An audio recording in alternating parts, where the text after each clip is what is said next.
BRS working president KTR ACB విచారణను ఎదుర్కొంటున్నారు. ఆయన ఏసీబీ విచారణకు హాజరయ్యారు. ప్రస్తుతం ఏసీబీ అధికారులు విచారణ కొనసాగిస్తున్నారు. అయితే తను ఎటువంటి తప్పు చేయలేదని, తను ఇవ్వాల్సినటువంటి సమాచారం మొత్తం అంతా ప్రభుత్వం దగ్గరే ఉందని, అయినా కూడా అక్రమ కేసు పెట్టి తనను వేధించే కుట్ర చేస్తున్నారంటూ బీఆర్ఎస్ వర్కింగ్ ప్రెసిడెంట్ కేటీఆర్ తీవ్రంగా ఆగ్రహం వ్యక్తం చేస్తున్నారు. అయితే సరే, ఎటువంటి కేసు పెట్టినా, అక్రమ కేసు పెట్టినా కూడా ఖచ్చితంగా లీగల్గా ముందుకెళ్లాల్సిందే కాబట్టి చట్టాన్ని గౌరవిస్తున్నాను, అందుకే ఏసీబీ విచారణకు హాజరవుతున్నానంటూ కేటీఆర్ స్పష్టం చేసి మరీ విచారణకు హాజరయ్యారు. అయితే తమ నాయకుడైనటువంటి కేటీఆర్ పైన కావాలనే అక్రమ కేసులు పెట్టి ఈ ప్రభుత్వం వేధిస్తోంది. ప్రజల పక్షాన ఉంటున్నందుకు ప్రభుత్వంగా ప్రజలకు అనేక హామీలు ఇచ్చింది.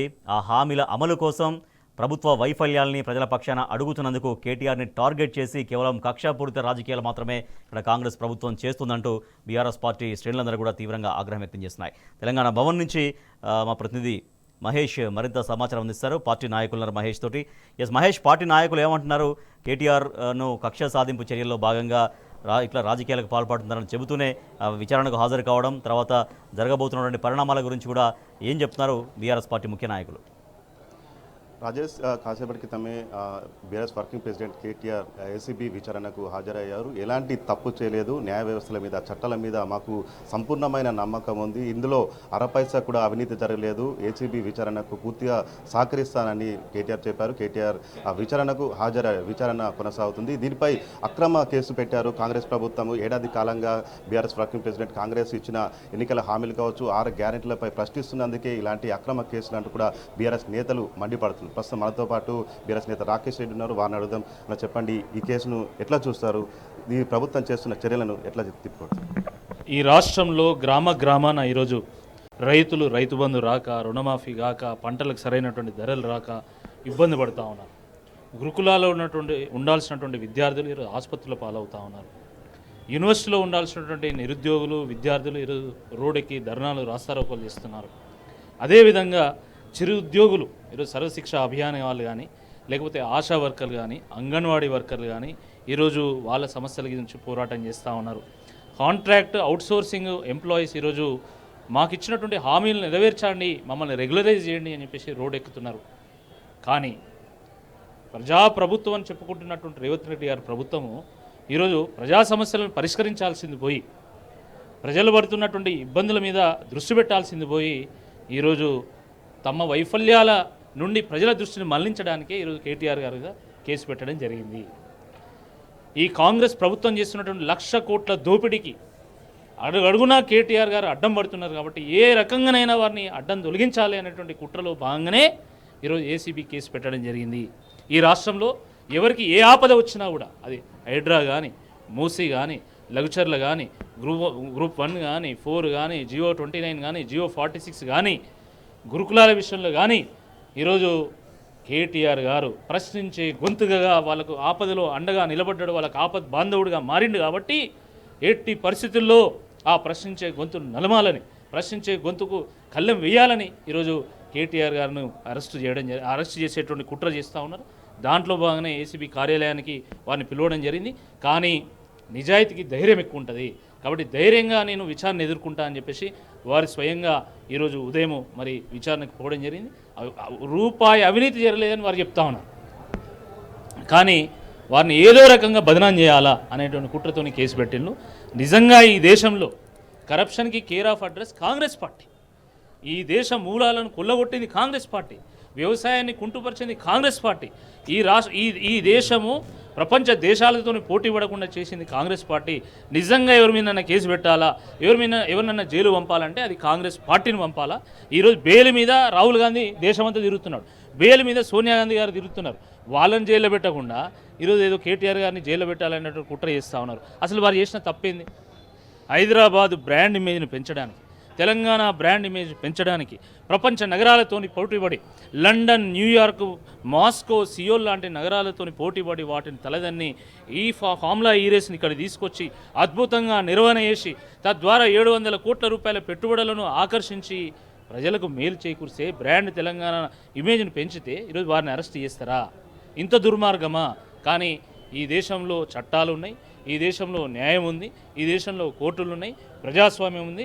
అటు న్యాయపరంగా కోర్టులో కొట్లాడతాం, ఇటు ప్రజాస్వామ్యయుతంగా నడిచేటువంటి పార్టీగా ప్రజా కోర్టులో కొట్లాడతాం, ఎవరి దోషం నిరూపిస్తాం. నిజంగా ఈ రాష్ట్రంలో ఈ ఫార్ములా ఈ రేస్ విషయంలో ఎవరి మీద కేసు పెట్టాలంటే అది రేవంత్ రెడ్డి గారి మీద పెట్టాలి.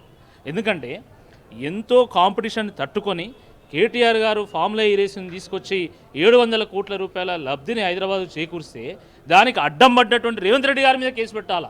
ఒప్పందాన్ని తుంగలో దొక్కినందుకు రేవంత్ రెడ్డి గారి మీద కేసు పెట్టాలా. కానీ అది పెట్టకుండా ఈరోజు కక్ష తీర్చుకోవడానికి మీరు కేటీఆర్ గారి మీద కేసు పెడితే తప్పకుండా ప్రజలే శిక్షిస్తారు, ప్రజలే అన్నీ తేలుస్తారు. ఒక్కటి గుర్తుపెట్టుకోండి, రేవంత్ రెడ్డి గారి ప్రభుత్వం వచ్చిన మొదటి రోజు నుండి కూడా విద్యుత్ ఒప్పందాలని, డ్రగ్స్ అని, ఫోన్ ట్యాపింగ్ అని, ఫార్ములా ఈరేస్ అని ఏదో విధంగా కక్ష తీర్చుకోవాలనేటువంటి ప్రయత్నమే చేస్తూ ఉంది. అంటే రేవంత్ రెడ్డి గారి ప్రభుత్వం వచ్చిందే బీఆర్ఎస్ పార్టీ నాయకుల మీద కక్ష తీర్చుకోవడానికి అన్న చందంగా వీళ్ళు వ్యవహారం ఉన్నది. అంతే కదా, ప్రజలు అధికారం ఇచ్చేది ప్రజలకు మేలు చేయడానికి, ఆ ప్రాంతాన్ని అభివృద్ధి చేయడానికి. కానీ ఈరోజు ప్రజలు వీళ్ళకి అధికారం ఇచ్చింది కేవలం బీఆర్ఎస్ పార్టీ మీద కక్ష తీర్చుకోవడానికి అన్న చందంగా ఈరోజు రేవంత్ రెడ్డి గారు రివెంజ్ రెడ్డిగా మారిపోయాడు. కాబట్టి ప్రజలన్నీ గమనిస్తున్నారు. సంవత్సర కాలంలోనే మాకు మళ్ళీ కేసీఆర్ కావాలని అడుగుతున్నారంటే మీ పరిపాలన ఎంత దరిద్రంగా ఉన్నదో ఒకసారి మీరు అర్థం చేసుకోవాలి. ఐటీ మంత్రి కావచ్చు, మున్సిపల్ శాఖ మంత్రి కావచ్చు, ఫార్ములా ఈ రేసు దేశంలో ప్రపంచంలో అత్యంత ప్రతిష్టాత్మకంగా జరిగే ఈ రేసు హైదరాబాద్ తీసుకొచ్చారు. ఏడాది కాలంగా హైదరాబాద్లో పెట్టుబడులు కావచ్చు, ఐటీ పరిశ్రమ కావచ్చు, ఎట్లా ఉంది అని మీరు చూస్తారు? ఈరోజు మీరు చూశారు కదా, సంవత్సరం కాలంలోనే మొత్తం రియల్ ఎస్టేటు కుదేలైపోయింది, కన్స్ట్రక్షన్ రంగం ఆగం అయిపోయింది. దీని ద్వారా మనీ ఫ్లో అయ్యి ఇతర ఇండస్ట్రీస్ డెవలప్ అవుతాయి, కానీ దీని ద్వారా ఎక్కడ మనీ రావడం లేదు. కాబట్టి ఈరోజు టెక్స్టైల్ ఇండస్ట్రీ కానీ, టూరిజం ఇండస్ట్రీ కానీ, హాస్పిటాలిటీ ఇండస్ట్రీ కానీ ఈరోజు మొత్తం ఖతమైపోయినటువంటి నేపథ్యంలో ఎకానమీలో మనీ అంతా స్టక్ అయిపోయింది. ఎక్కడ కూడా మనీ రొటేషన్ జరగడం లేదు. ప్రజలు ఉపాధిని కోల్పోయేటువంటి ఒక పరిస్థితి, ఉద్యోగాలు కోల్పోయేటువంటి ఒక పరిస్థితి నిర్మాణమైంది. ఈరోజు దవాఖానలలో పోతే మందులు లేవు, బళ్ళల్లో పోతే చాక్ పీసులు లేవు, ఉద్యోగస్తులకు జీతాలు సరిగా రావడం లేదు, గ్రామ పంచాయతీ సిబ్బందికి నెలల పాటు అసలు జీతాలు ఇవ్వడం లేదు, అవుట్సోర్సింగ్ సిబ్బందికి నెలల పాటు జీతాలు ఇవ్వడం లేదు. దేశంలోనే తలసరి ఆదాయంలో నెంబర్ 1గా ఉన్నటువంటి రాష్ట్రము ఈరోజు ఈ స్థితికి ఎందుకు చేరుకున్నది? మీ వల్ల కదా. మీరు బ్రాండ్ హైదరాబాద్ ఇమేజ్ని ఈరోజు కొల్లగొట్టిళ్ళు. రావడం కూల్చివేతలు. ఎవడైనా నిర్మాణాన్ని కోరుకుంటాడు కానీ కూల్చివేతలను కోరుకుంటాడా? దానివల్ల ఈరోజు మొత్తము హైదరాబాద్ బ్రాండ్ ఇమేజ్ దెబ్బతిన్నది, తెలంగాణ బ్రాండ్ ఇమేజ్ దెబ్బతిన్నది, తద్వారా ఎకానమీ దెబ్బతిన్నది, ప్రజలు ఇబ్బందులు ఎదుర్కొనేటువంటి ఒక పరిస్థితి నిర్మాణమైంది. మీరు చూడండి, కేసీఆర్ గారు 12 దఫాలుగా రైతు బంధు నిరాటంకంగా కరోనా సందర్భంగా కూడా రైతులకు అందించింది కదా. మరి కాంగ్రెస్ ప్రభుత్వం రాగానే ఒక్క 2-3 నెలలనే రియల్ ఎస్టేట్ మొత్తం కుదేలైపోయి అన్ని ఇండస్ట్రీస్ ఖతమయ్యేటువంటి ఒక పరిస్థితి వస్తూ ఉంది. ఫీజు రీయింబర్స్మెంట్ డబ్బులు లేవు, స్కాలర్షిప్లకు డబ్బులు. కేంద్ర ప్రభుత్వం 450 కోట్ల రూపాయలు చెల్లించిందండి ఎస్సీ ఎస్టీ స్కాలర్షిప్లకి. కానీ రాష్ట్ర ప్రభుత్వం తన వాటా చెల్లించకపోవడం వల్ల ఆ డబ్బులు కూడా ఈరోజు వెనక్కిపోయేటువంటి ఒక పరిస్థితి నిర్మాణమైంది. దీని అన్నిటికీ కూడా కాంగ్రెస్ పార్టీ కారణము. ఇది ఎక్కడ బయటకు వస్తాయో, ఎక్కడ బీఆర్ఎస్ పార్టీ గ్రామాన ఈరోజు చేరుకుంటుందో, ఎక్కడ తలుపు తట్టి మరి ఈ విషయాలను చెప్తుందో అనేటువంటి ఒక భయంతోనే స్థానిక సంస్థలు ఎక్కడ ఓడిపోతామో అనే భయంతోనే ఏదో కేటీఆర్ గారి మీద కేసు పెట్టిండు. స్థానిక సంస్థల్లో రైతు బంధు, రుణమాఫీ, వీళ్ళు ఇచ్చినటువంటి 6 గ్యారెంటీలు, 420 హామీలు ఎవరు చర్చకు రావద్దు అని వాళ్ళు ఆలోచించి ఈరోజు కేసులు పెట్టేటువంటి ప్రయత్నం చేస్తున్నారు. కానీ మీరు ఎందుకు కేసు పెడుతున్నారో ఏందో తెలంగాణ ప్రజలు తెలుసు. తెలంగాణ ప్రజలు చైతన్యవంతమైనటువంటి ప్రజలు. ఆంధ్ర పాలకులు చేస్తున్నటువంటి దోపిడీని అర్థం చేసుకొని చైతన్యమై పోరాడినటువంటి నేపథ్యం వాళ్ళకు ఉంది. కాబట్టి ఈ నేపథ్యంలో తప్పకుండా ప్రజలు వాస్తవాన్ని గ్రహిస్తారు. తప్పకుండా కాంగ్రెస్ పార్టీకి 2 చెంపలు వాయించేటువంటి తీర్పు స్థానిక సంస్థల ఎన్నికలు చెప్తారు. కొద్దిగా నెలలుగా చూస్తున్న ముఖ్యమంత్రి మొదలు మంత్రుల వారు కూడా కేటీఆర్ మీద కేసులు పెడతాం, అటు లీకులు ఇవ్వడం కావచ్చు, మీడియాలలో అటు లీకులు ఇవ్వడం పట్ల కూడా ఎట్లా చూస్తారు? ఇప్పుడు మంత్రులు వాళ్ళ శాఖలు ఎట్లా పర్ఫామ్ చేస్తున్నాయో వాటి మీద దృష్టి పెడితే బాగుంటుంది. అవి పెట్టకుండా కేటీఆర్ గారి మీద కేసు పెడతాం, ఎల్ఎన్టీ ఆయన సీఐ మీద కేసు పెడతాం, ఇంకో ఆయన మీద కేసు పెడతాం. ఏమవుతుంది? 10,000 మంది టీఆర్ఎస్ కార్యకర్తల మీద మీరు కేసు పెట్టింది రాష్ట్రంలో. ఏమైంది? దాంతో జరుగుతుందా? ఇది ఉద్యమ పార్టీ. ఉద్యమాలనే ఉగ్గుపాలుగా తాగి పెరిగినటువంటి ఒక పార్టీ ఇది. ఈ కేసులకు, ఈ లాఠీలకు, తూటాలకు, పోలీస్ పహారాలకు, ఇనుప కంచెలకు, ఈ విచారణలకు భయపడేటువంటి పార్టీ బీఆర్ఎస్ పార్టీ కాదు. తప్పకుండా దీన్ని ఎదుర్కొంటుంది, దీన్ని ఎదుర్కొని ముందుకెళ్తుంది. మంత్రులు వాళ్ళ శాఖల మీద దృష్టి పెడితే బాగుంటుంది.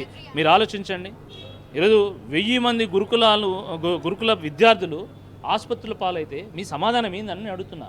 రైతు బంధు రాకపోతే మీ మంత్రుల సమాధానం ఏందని అడుగుతున్నా. ఈరోజు హైడ్రా విషయంలో కన్నీరు పెడుతుంటే మీరు ఒక్కరు కూడా రాలే కదా, మీ సమాధానం ఏందని అడుగుతున్నా. నిన్న ముగ్గురు రైతులు ఆత్మహత్య చేసుకున్నారు, దాని మీద మంత్రుల సమాధానం ఏందని అడుగుతున్నాం. దానికి సమాధానం లేదు. కానీ కేటీఆర్ గారి మీద కేసు పెట్టాలి, హరీష్ రావు గారి మీద కేసు పెట్టాలి, బీఆర్ఎస్ పార్టీ నాయకుల మీద కేసు పెట్టాలా? గిదా పరిపాలన, గిదా ప్రజాపాలన కాస్త పసలేని పాలనగా తయారైపోయింది. కాబట్టి తప్పకుండా ప్రజలు అన్ని వాస్తవాలను ఆలోచించుకొని రాబోయేటువంటి స్థానిక సంస్థల ఎన్నికల్లో బుద్ధి చెప్తారు. ఇది మొత్తంగా చూసినట్లయితే బీఆర్ఎస్ వర్కింగ్ ప్రెసిడెంట్ కేటీఆర్ మీద నమోదైన ఈ ఏసీబీ కేసు కావచ్చు పూర్తి అక్రమము. ఇది ఏడాది కాలంగా కాంగ్రెస్ పార్టీ ఇచ్చిన హామీలు, ఎన్నికల హామీలు కావచ్చు, 6 గ్యారెంటీలు కావచ్చు, ఇవన్నీ కూడా అమలు చేయకపోవడము, ప్రభుత్వాన్ని నిత్యం ప్రశ్నిస్తున్నందుకే కేటీఆర్ మీద కేసినట్టు కూడా బీఆర్ఎస్ నేతలు రాష్ట్ర ప్రభుత్వ తీరుపై కాంగ్రెస్ పార్టీపై మండిపడుతున్న పరిస్థితి కనిపిస్తూ ఉంది. Vote studio. Right, thank you Mahesh. అది బీఆర్ఎస్ పార్టీ నాయకులు చెప్తున్నటువంటి మాట.